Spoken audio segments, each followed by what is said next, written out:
इस तरह है कि हर एक पेड़ कोई मंदिर है, कोई उजड़ा हुआ बेनूर पुराना मंदिर ढूंढता है जो खराबी के बहाने कब से।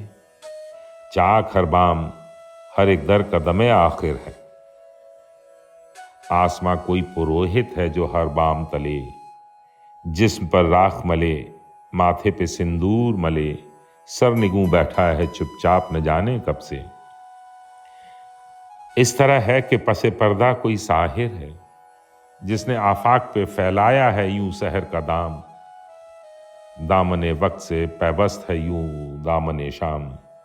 अब कभी शाम बुझेगी ना अंधेरा होगा, अब कभी रात ढलेगी न सवेरा होगा।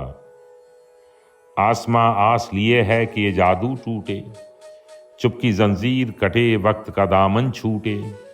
दे कोई शंख दुहाई कोई पायल बोले, कोई बुत जागे कोई सांवली घूंघट खोले।